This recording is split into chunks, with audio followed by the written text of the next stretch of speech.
हैदराबाद में, जहां से ओवैसी साहब आते हैं, हैदराबाद में एक लड़के की बीच सड़क पर हत्या कर दी और यह हत्या इसलिए की गई क्योंकि वो लड़का हिंदू था और उसने एक मुस्लिम लड़की से शादी की थी। लेकिन बीच सड़क पर हैदराबाद जैसे शहर में ऐसे हेट क्राइम में हिंदू लड़के को मार दिया गया और खुद को सेक्युलर कहने वालों की जुबान पर ताला लगा हुआ है। सब चुप हैं। अगर ऐसी वारदात क्या दूसरे पक्ष के साथ हो गई होती, किसी मुस्लिम युवक के साथ हुई होती, तो अभी तक पूरे देश में महाभारत हो जाता। तथाकथित सेक्युलर गैंग अब तक कितनी बार टीवी पर चीख चीख कर हाय तौबा मचा देता कि इस देश में अल्पसंख्यकों के साथ क्या हो रहा है।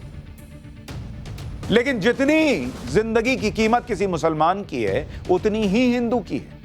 दोनों हाड़ मांस के बने हैं। दोनों के मां बाप को उतना ही दुख होगा अपने बच्चों को खोने का। अब तक न जाने कितने ट्वीट कर दिए गए होते अगर मरने वाले का धर्म कुछ और होता, लेकिन इस हत्या पर कोई कुछ नहीं बोला। हैदराबाद में जिस लड़के की हत्या हुई उसका नाम नागराजू था और इसने जिस मुस्लिम लड़की से शादी की थी उसका नाम अशरीन सुल्ताना था। ये दोनों बाइक से हैदराबाद के सुरूर नगर में अपने एक रिश्तेदार के घर मिलने जा रहे थे। तभी तहसीलदार दफ्तर के पास नागराजू की पत्नी अशरीन के भाइयों ने नागराजू पर हमला कर दिया। उसे घेर कर लोहे की रॉड से सिर पर मारा गया, उस पर चाकू भी चलाए गए। यह पूरी घटना सीसीटीवी फुटेज में कैद है। नागराजू और अशरीन सुल्ताना की कहानी भी आपको जाननी चाहिए। इन दोनों ने इसी साल 31 जनवरी को शादी की थी। नागराजू और अशरीन दोनों कॉलेज में साथ पढ़ते थे। दोनों एक दूसरे को करीब 7 साल से जानते थे। दोनों को लड़की के परिवार से जान का खतरा था, इसलिए वो सरूर नगर में रहते थे। सुल्ताना के दोनों भाइयों ने पहले नागराजू के घर का पता लगाया और फिर घात लगाकर हमला किया। पुलिस ने आईपीसी की धारा 302 और SC/ST एक्ट के तहत केस दर्ज किया है। पुलिस कह रही है कि मामले को फास्ट ट्रैक कोर्ट में ले जाएंगे जिससे इसका ट्रायल पूरा हो और आरोपियों को सजा मिल सके। पुलिस ने मृतक के परिवार को आर्थिक लाभ देने की बात भी कही है। एक बार हैदराबाद पुलिस को सुन लीजिए। In Sarunnagar limits on the way from BM home to GHMC office. A person was killed by 2 persons. Actually, this person who was killed was going on a bike along with his wife. It came to know that they got married recently, belong to Hyderabad में इस हत्याकांड के बाद हिंदूवादी संगठनों में आक्रोश है। मौके पर पहुंचे हिंदू संगठनों ने जमकर नारेबाजी की और हत्या के आरोपियों की गिरफ्तारी की मांग की। पुलिस ने दोनों आरोपियों को गिरफ्तार कर लिया है। प्रदर्शन के दौरान नारेबाजी क्या हुई वो भी सुन लीजिए।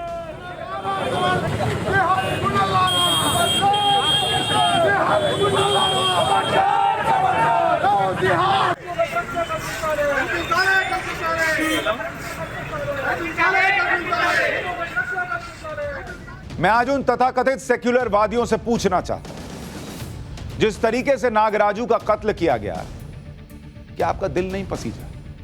क्या आपके पास ऐसे हमले की निंदा करने के लिए 2 शब्द नहीं थे? क्या ऐसे दर्दनाक कत्ल पर भी आप लोगों को तुष्टीकरण और वोट बैंक की राजनीति दिखती है? और मैं पूछता हूं, सबसे बड़ा सवाल है कि मिस्टर ओवैसी कहां हैं? Mister Owaisi, where are you? Barrister Owaisi, अभी मरने वाला मुसलमान होता तो ओवैसी साहब के आंसू भी निकल आए होते, उनकी जबान से 10 शब्द निकल आए होते, 10 वाक्य निकल आए होते, तमाम बातें निकल आई होती और सीधा मुसलमानों को खतरे में बता देते। आज ओवैसी गायब है। उनके हैदराबाद की घटना है। नागराजू का कत्ल हैदराबाद के सुरूर नगर में हुआ। ओवैसी का घर है हैदराबाद के शास्त्री नगर में। सुरूर नगर से शास्त्री नगर की दूरी करीब 16 किलोमीटर की है, यानी 30 से 40 मिनट का समय लगेगा पहुंचने में। ओवैसी साहब, खबर तो आप तक पहुंची होगी। अफसोस इतना है कि उस लड़के का दर्द आपके दिल तक नहीं पहुंचा। और फिर कहते हैं मैं सेक्युलर हूं। ओवैसी महज 16 किलोमीटर दूर जाकर उस घटना स्थल पर नहीं पहुंचे, सिर्फ इसलिए क्योंकि उस लड़के का नाम नागराजू है। ये वही ओवैसी हैं जो जहांगीरपुरी में बुलडोजर चलता है तो वहां मना करने के बावजूद पहुंच जाते हैं। कहां हैदराबाद, कहां दिल्ली का जहांगीरपुरी, कोई मरा नहीं।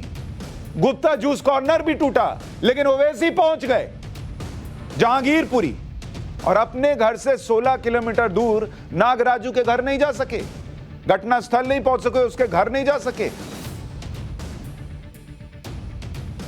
ये वही ओवैसी हैं जो बार बार ये कहते हैं कि मुस्लिम खतरे में है, मुस्लिमों पर अत्याचार हो रहा है।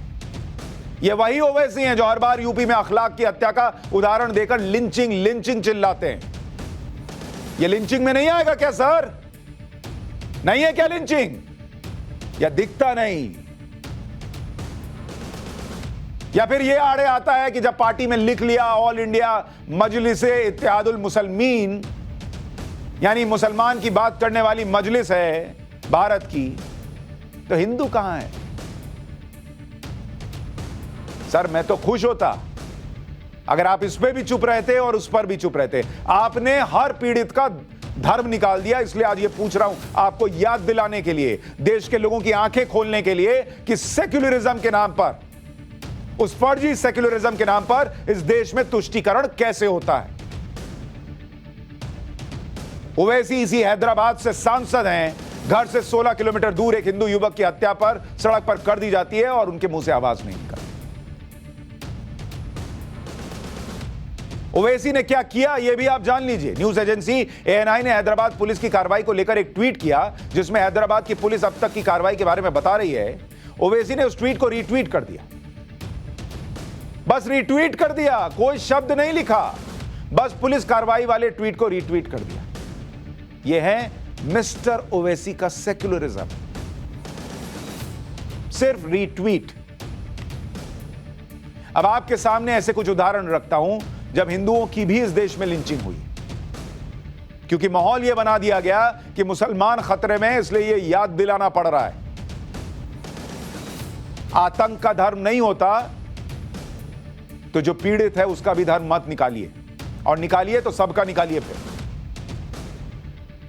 हिंदुओं की भी लिंचिंग हुई है, लेकिन आपको ज्यादा सुनाई नहीं दिया होगा क्योंकि सेक्युलर गैंग इस पर चुप हो जाता है। शोर तो वही मचाते हैं ना।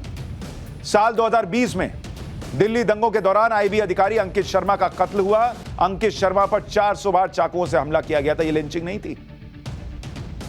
साल 2015 कर्नाटक के मंगलुरु में प्रशांत पुजारी की हत्या हुई। प्रशांत पुजारी गौरक्षक थे, कई ट्रक को जब्त कराया था। मर गया तो मर गया, गौरक्षक था ना, उसकी जान की कोई कीमत थोड़ी हो सकती है इन लोगों की। फरवरी 2018 दिल्ली में 23 साल के फोटोग्राफर अंकित सक्सेना का कत्ल हुआ। अंकित को उसकी मुस्लिम गर्लफ्रेंड के परिवार वालों ने मार डाला। ये लिंचिंग नहीं थी। मई 2019 पश्चिम दिल्ली में बेटी से छेड़खानी का विरोध करने पर ध्रुव त्यागी का कत्ल हो गया। 11 लोगों ने घेर कर चाकुओं से वार करके हत्या कर दी। सुना था आपने इसके बारे में? कितना शोर सुना। जनवरी 2018 यूपी के कासगंज में चंदन गुप्ता का कत्ल हुआ। 26 जनवरी को एबीवीपी की तिरंगा यात्रा में शामिल हुए थे। यात्रा के दौरान हिंसा में चंदन को मारा गया। किसी ने आपको चंदन की तस्वीर ऐसे पकड़कर, वो बॉलीवुड वाले आते ना, ऐसे शर्म आती है जिन्हें कुछ चुने हुए मुद्दों पर, उन्हें चंदन की मौत जब हुई तब शर्म नहीं आई थी। ऐसे ऐसे प्लेकार्ड लेकर नहीं खड़े हुए थे। 2020 महाराष्ट्र के पालघर में 2 साधुओं की हत्या हुई। पुलिस की मौजूदगी में भीड़ ने कत्ल कर दिया। मई 2019 मथुरा में लस्सी विक्रेता भरत यादव का कत्ल। फ्री में लस्सी नहीं देने पर 15 लोगों ने पीट पीट कर मार डाला। ये लिंचिंग नहीं थी। मई 2018 पश्चिम बंगाल के पुरुलिया में बीजेपी के दलित कार्यकर्ता की हत्या के बाद पीठ पर पोस्टर चिपका दिया गया था। लिखा था बीजेपी के लिए काम करने का यही हश्र होगा। ये बातें बड़े अफसोस के साथ याद दिलानी पड़ती, क्योंकि जब धर्म बड़ी सेलेक्टिवली देखा जाता है, आतंक का नहीं होगा लेकिन पीड़ित का होगा। खबरों के पीछे की खबर पहुंचाते हैं हम, आपकी आवाज को मुद्दा बनाते हैं हम। टाइम्स नाउ नवभारत को YouTube पर लाइव देखिए, सब्सक्राइब करिए और बेल आइकन जरूर दबाइए।